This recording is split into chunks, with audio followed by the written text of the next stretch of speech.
La CENI malienne suspend les activités de l'ensemble de ses démembrements. Cette décision a pour effet immédiat une économie de 110 millions de francs CFA par mois. L'annonce a été faite ce matin par le président de la CENI.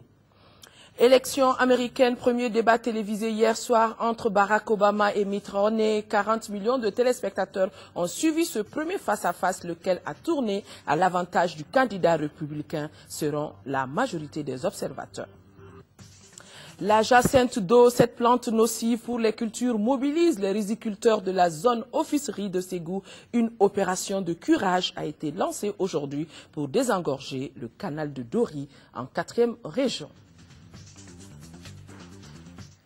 Nous sommes jeudi 4 octobre. Mesdames et messieurs, bonsoir et bienvenue à cette édition. Une édition que nous ouvrons par une audience à la présidence de la République. Le président de la République, le professeur John Kounda Traoré, a reçu cet après-midi une délégation des Nations Unies. Au centre des entretiens, la situation qui prévaut dans notre pays. L'envoyé spécial du secrétaire général des Nations Unies à sa sortie d'audience est au micro de Alpha Meiga. Il a été question de la situation dans le pays et le renforcement, disons, de la coopération entre le Mali et les Nations Unies par rapport aux défis avec lesquels le pays se confronte. On a eu une très bonne réunion avec son Excellence le Président. On a beaucoup appris sur les nuances et les détails de la situation. Ce que nous a préparé extrêmement bien pour finaliser notre rapport au secrétaire général des Nations Unies et faire des recommandations en ce qui concerne les actions à venir, les actions à venir. Quelles sont ces actions à venir? Ce que je peux dire, c'est vraiment que, comme je disais tout à l'heure, ça a été extrêmement utile. Nous sommes très satisfaits de cette visite. Des contacts qu'on a eus avec son Excellence le Président de la République, le Premier ministre, les membres du Conseil de ministres, le médiateur de la République, les représentants de la société civile, bref, les militaires, tout l'ensemble de la société malienne, tout le monde a été extrêmement généreux avec nous, en nous fournissant des informations et des propos. Donc j'espère que nous serons en mesure, comme je disais tout à l'heure, de faire des recommandations utiles. Le peuple malien peut compter sur vous? Absolument. Ce titre phare de ce journal, la CENI décide de suspendre les activités de ses démembrements. Elle motive sa décision et parle d'un effet positif sur son budget, une économie de près de 110 millions de francs CFA par mois. L'information a été donnée ce matin par le président de la CENI qui a rencontré la société civile et les représentants des partis politiques. Notre reporter Daouda Sidiki Diarra était présent aussi. Après un coup d'arrêt au processus électoral, il y a près de 8 mois de cela, la Commission électorale nationale indépendante rencontre pour la première fois les partis politiques et la société civile pour échanger sur ses activités menées avant et après les événements de mars 2012. Pour ce qui concerne la préparation et la gestion du fichier électoral, qui est du ressort de la délégation générale des élections, eh bien, nous avons participé à l'élaboration de ce fichier, du fichier électoral, et nous avons également eu des rencontres, beaucoup de rencontres avec la DGE pour aborder les différents problèmes autour du fichier. Ce qu'on avait pu relever avec nos démembrements ou lors de nos missions sur le terrain que nous avons effectuées. Ainsi que nous avons supervisé avec la DGE l'impression des cartes d'électeurs. Le report de la révision des listes électorales, la problématique des élections pendant cette crise, le problème des cartes d'électeurs, l'audit du fichier sont entre autres préoccupations des participants à cette rencontre. Le président de la CENI a tenu à éclairer la lanterne des participants sur la suspension des 795 démembrements de la CENI. Nous avons estimé le montant des indemnités et le coût de fonctionnement des démembrements. En temps normal, ça fait à peu près 108 millions par mois. Ça peut être 108, 110, à peu près. Alors, au regard du fait que il n'y ait pas d'activité concrète sur le terrain, on a pensé que pour des raisons financières, il fallait surseoir à leurs activités avant et d'attendre. Lorsque les conditions vont être réunies, lorsque les étapes du processus vont être effectivement abordées en termes pratiques, alors on va les réactiver. Rien que la formation des nouveaux membres des démembrements de la CENI, ça coûte 600 et poussières millions. 2 ans de fonctionnement de la CENI, les 15 membres de la CENI, avec le personnel d'appui, au niveau du siège, ça ne coûte pas la moitié de ça. Ça ne vaut pas la moitié. Certains partis politiques sont souciés d'avoir un chronogramme pour la tenue des élections qui, jusque-là, n'est pas défini par le gouvernement, surtout quand on sait qu'il n'est pas facile d'organiser des élections pendant une crise.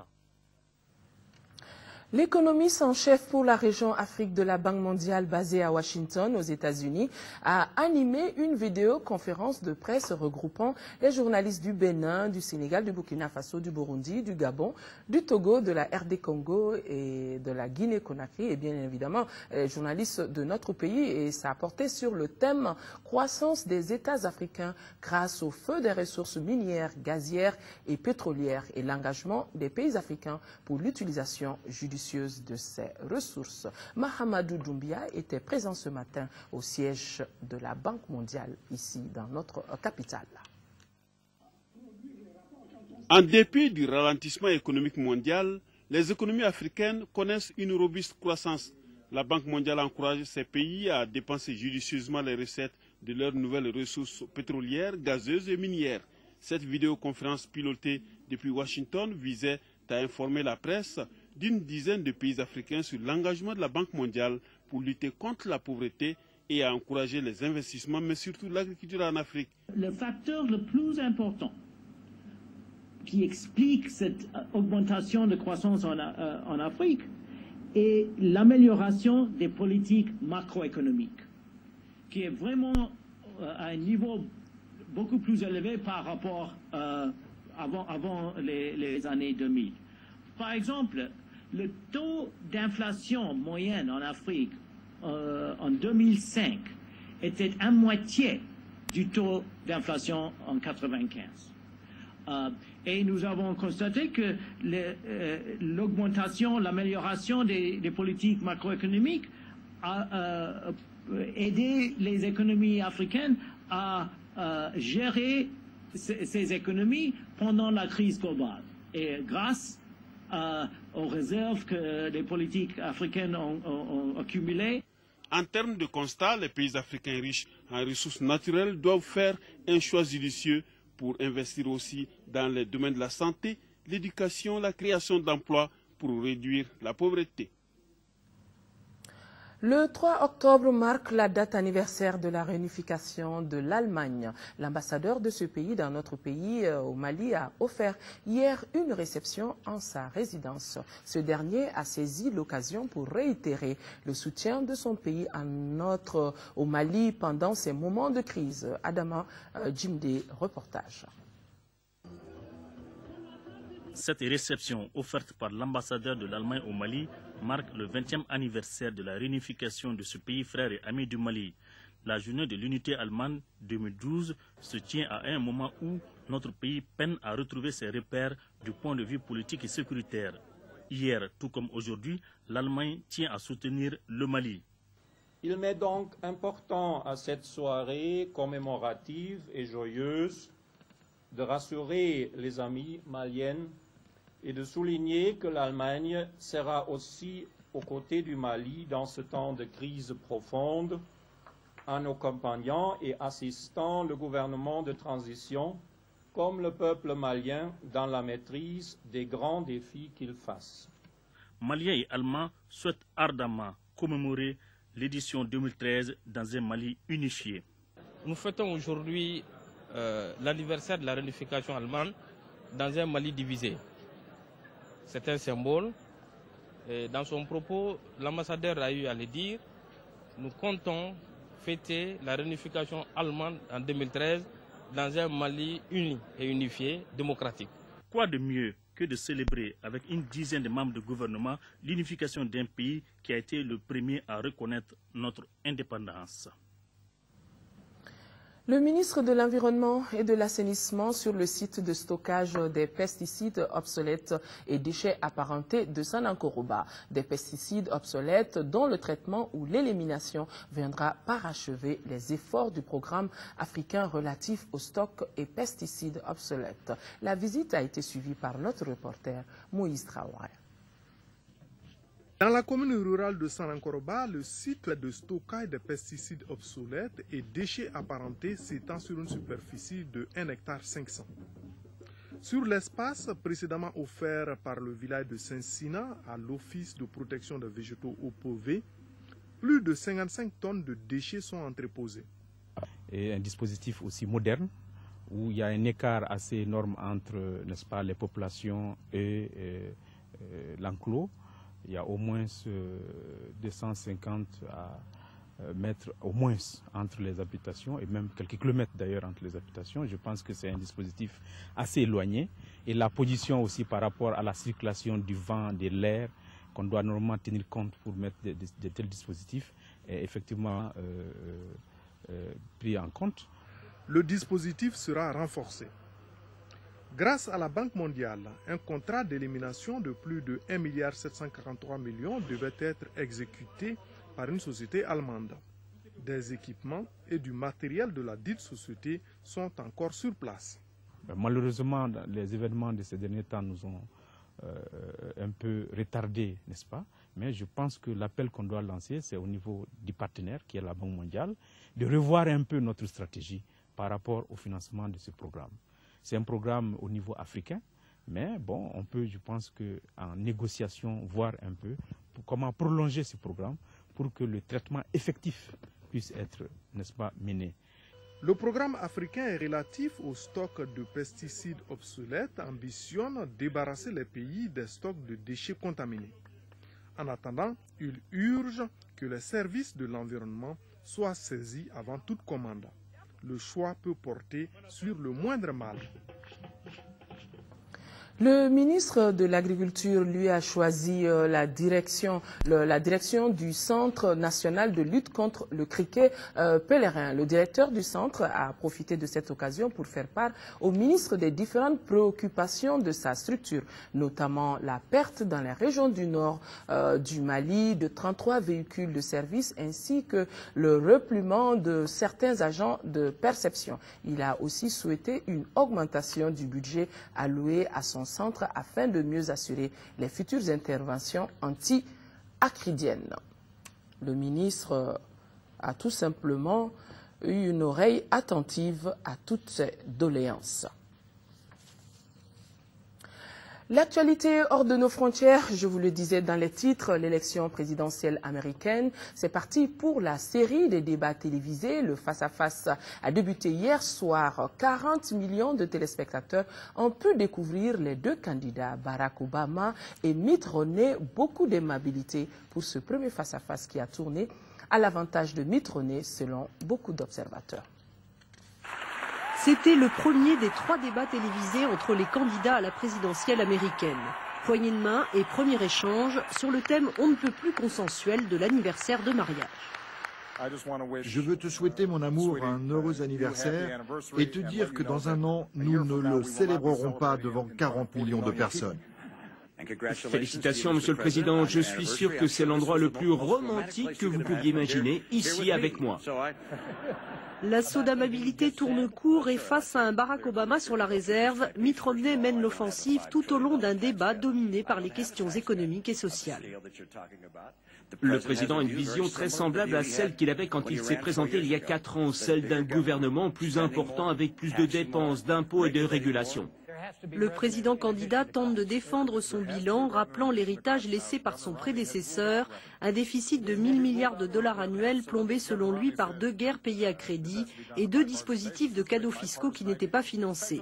Barack Obama prend également la défense de la réforme phare de son mandat, honnie par les républicains, celle destinée à donner une couverture santé à tous les Américains, renvoyant l'ancien gouverneur du Massachusetts à ses contradictions. L'ironie, c'est que nous avons vu ce modèle fonctionner vraiment bien dans le Massachusetts. Parce que le gouverneur Romney a fait une chose positive en travaillant localement avec les démocrates pour mettre sur pied ce modèle pour l'essentiel identique au mien et qui permet aux gens de cet État d'être couverts.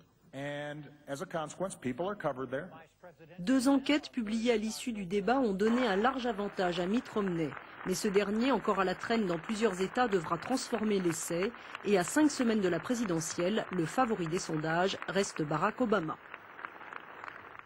Mesdames et messieurs, vous aurez remarqué avec moi que les cravates ont été bien nouées. Une bleue pour Barack Obama et une rouge pour Mitt Romney. Situation à la frontière turco-syrienne. La Turquie a toute la nuit dernière répliqué à l'attaque syrienne. Les pauvres populations civiles continuent de faire les frais de cette furie meurtrière et cela des 2 côtés. La riposte turque n'a pas tardé. Pendant la nuit dernière et ce jeudi matin, Ankara a lancé des bombes sur la Syrie. Ce pilonnage intervient après une attaque syrienne la veille en territoire turc. C'est le village d'Akşakal, tout près de la frontière, qui a été frappé. Les obus de l'armée de Bachar el-Assad ont tué 5 civils et fait une dizaine de blessés. Ils étaient de ma famille et maintenant ils sont tous morts. C'est le 3e incident meurtrier entre les 2 pays depuis le printemps dernier. L'incident de trop pour Ankara, qui ne compte plus laisser ses attaques impunies. C'est la goutte d'eau qui fait déborder le vase. Avant tout, la Turquie est un État souverain. La Turquie a subi un assaut et des gens sont morts. Ceci a une signification au regard du droit international. Et je veux que le monde entier sache que nous ferons tout ce qui sera nécessaire. D'ailleurs, le Parlement turc convoqué en urgence vient de donner son feu vert à des opérations militaires sur le sol syrien. Mais la Turquie ne veut pas la guerre, affirme Ankara, qui préfère parler de dissuasion. La Syrie, de son côté, a présenté officiellement ses excuses à son voisin. Les parties concernées enquêtent sur l'origine des tirs qui ont coûté la vie à une citoyenne turque et à ses enfants. À cette occasion, je présente mes condoléances au nom de la République arabe syrienne à la famille de la victime et au peuple turc. L'escalade entre Damas et Ankara inquiète fortement à l'étranger. La communauté internationale soutient la Turquie tout en prônant la retenue.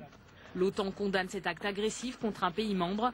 Elle exhorte le régime syrien à mettre fin à ces violations flagrantes du droit international. Retour à l'actualité nationale pour parler de la générosité de la BMS, la Banque malienne de solidarité qui vole au secours des populations déplacées du Nord. Elle vient d'offrir 30 millions de francs CFA en contribution à l'effort de solidarité en faveur des populations victimes de la crise du Nord. La cérémonie s'est déroulée au ministère de l'Action humanitaire, de la solidarité et des personnes âgées. Des détails avec Alousséni Touré. C'est à l'occasion de la 34e session de son conseil d'administration que la BMS a décidé de consacrer cette somme à l'aide aux populations déplacées du Nord.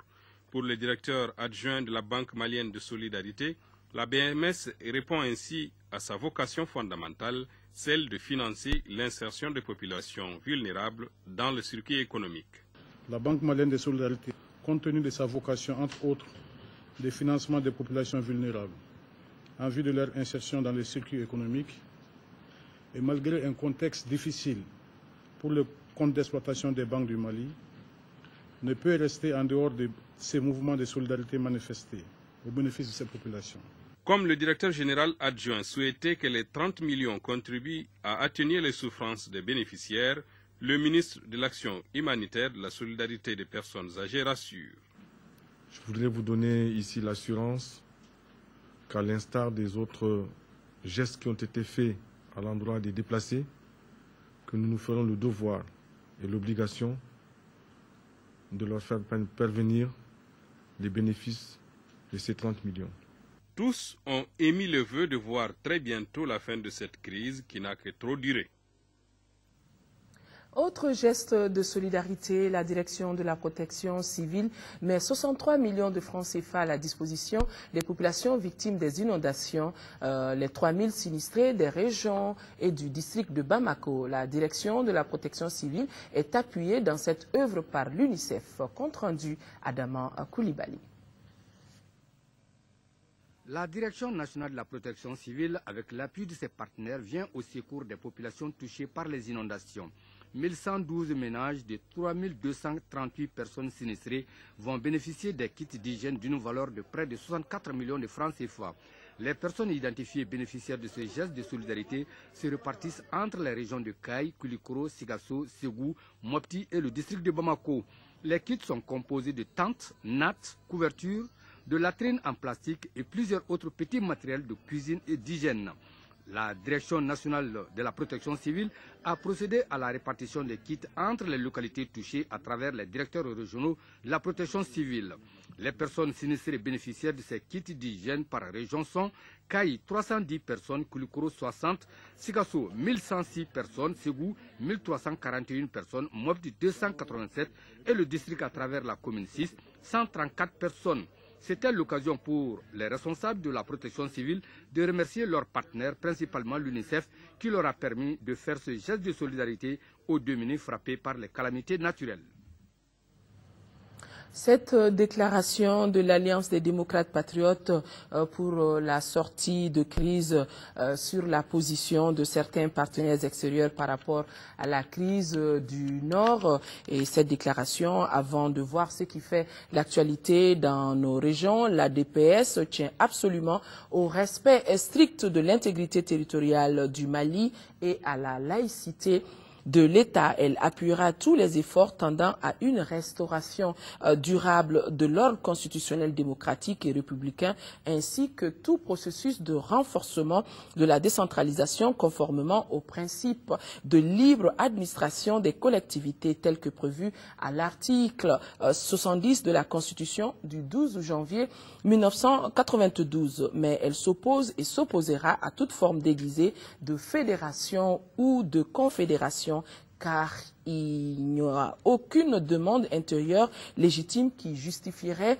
la remise en cause de la forme unitaire de l'État malien. Enfin, l'ADPS encourage les pouvoirs publics à mobiliser le plus rapidement possible l'indispensable appui de la communauté internationale, tout en veillant à ce que le contrôle politique des opérations militaires de reconquête du Nord n'échappe pas aux autorités légitimes nationales. À présent, temps pour nous de voir ce qui fait l'actualité dans nos régions. Il existe désormais une nouvelle caisse associative d'épargne et de crédit de l'institution de microfinance Kondo Jigima à Nara. Elle regroupe 17 petites caisses implantées dans les 11 communes du cercle. Cette fédération d'énergie devra renforcer les capacités de l'institution en vue de mieux répondre aux préoccupations de la clientèle. Envoyés spéciaux à Nara, Djemoko Konaté et Gaussou Touré. Des réformes dans le secteur de la microfinance au Mali pour donner à celui-ci plus de visibilité. Les 17 caisses d'épargne et de crédit des Kondo Jigima du cercle de Nara sont désormais fédérées en une seule caisse. Cela s'appelle la caisse Kondo Jigima de Ouagadougou. Cette première assemblée générale extraordinaire qui a donné le ton des activités constitue la dernière étape d'une série de concertations de l'ensemble des acteurs concernés. Nous venons d'adopter la nouvelle loi sur le secteur de la microfinance qui a beaucoup d'exigences.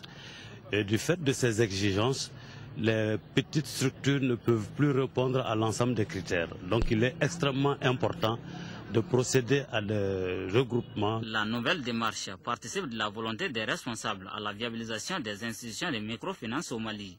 Une viabilisation qui permettra non seulement de consolider les acquis, mais aussi d'améliorer la qualité des prestations au grand bonheur des sociétaires.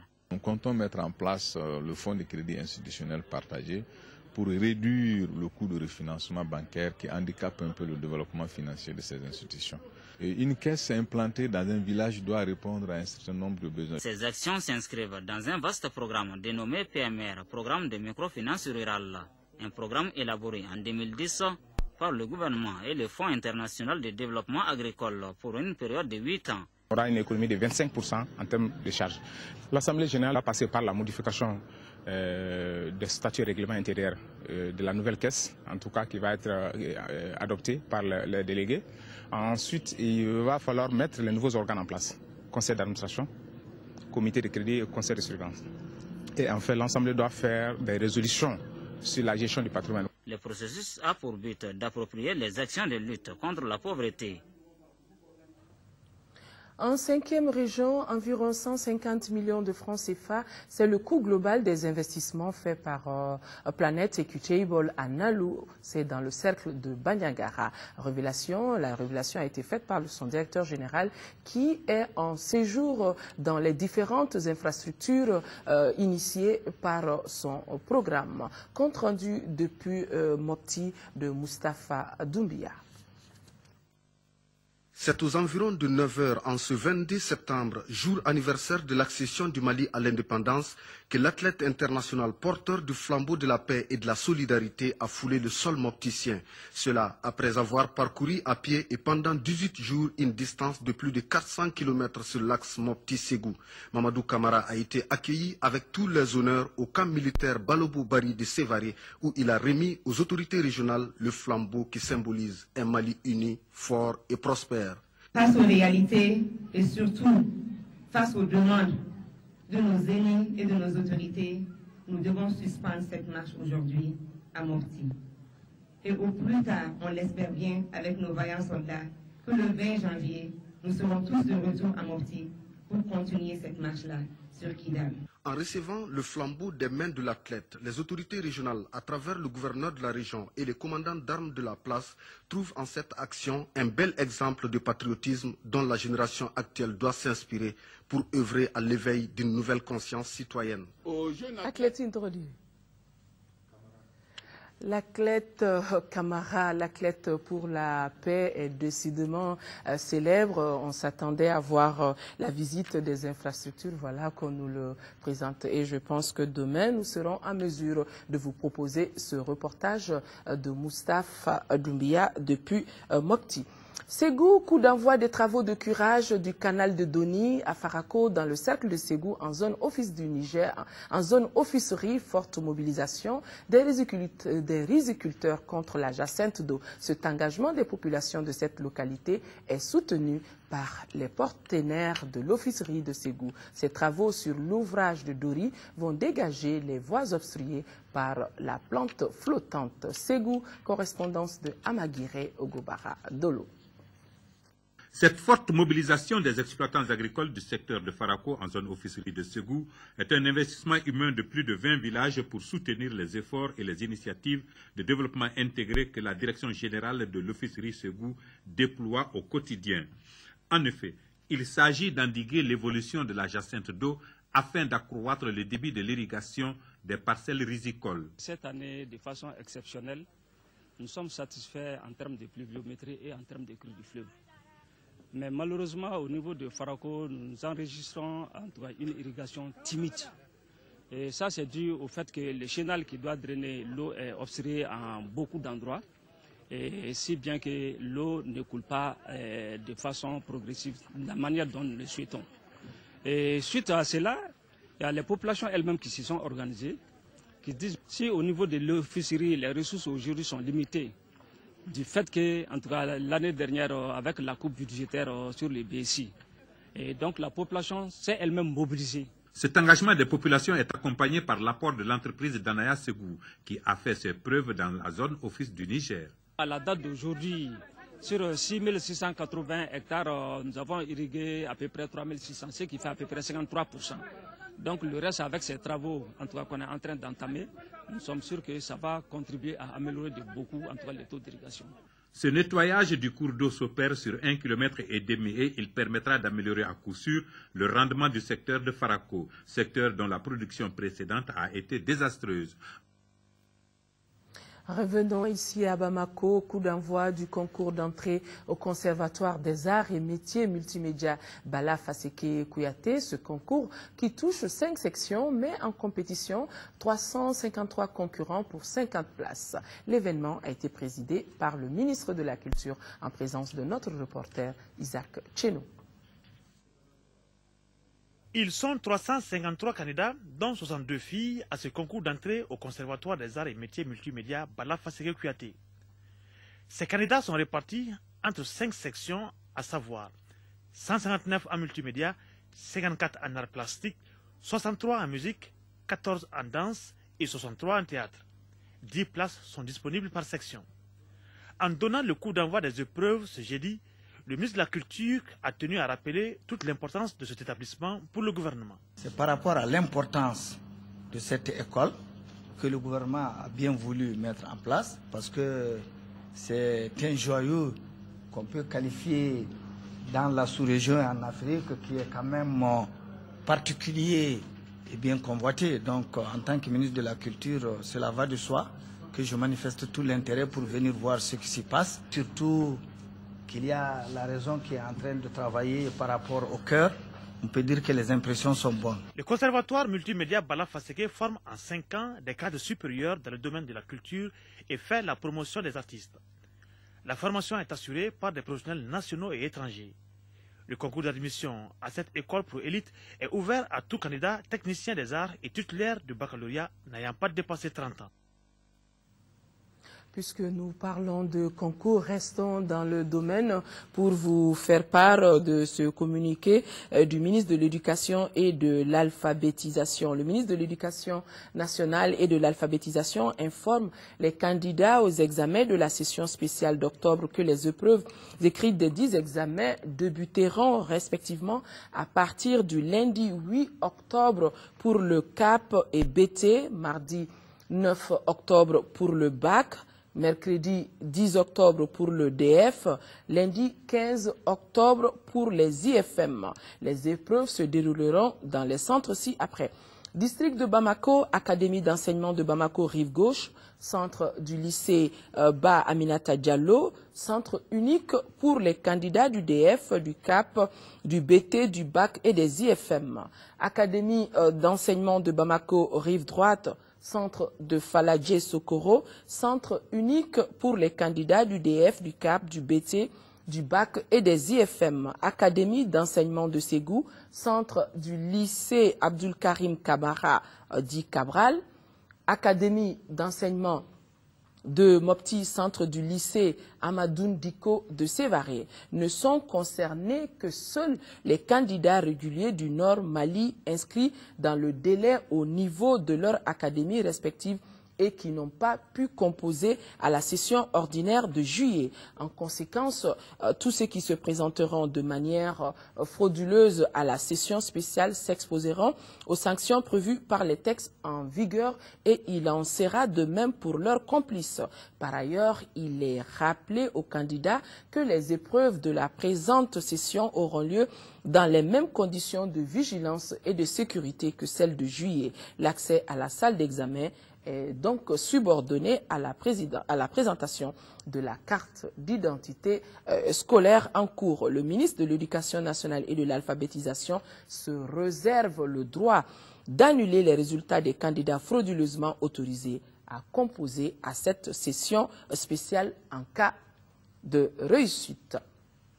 Sport football, éliminatoire de la CAN Junior Algérie 2013. Le Mali reçoit demain la Zambie pour le compte du dernier tour qualificatif à la phase finale. Après le nul de 2 buts partout du match aller, les juniors maliens comptent rester sur cette dynamique pour assurer la qualification à la CAN de leur catégorie. Le ministre des Sports, de la Jeunesse et des Sports est allé voir et en présence de notre reporter Ousmane Dao. Le mot d'ordre de ce match retour, c'est l'union autour de l'équipe pour la pousser vers la qualification à la CAN Junior Algérie 2013. Et pour ce faire, elle bénéficie de soutien à tous les niveaux. Pour vous apporter tout le soutien du peuple malien.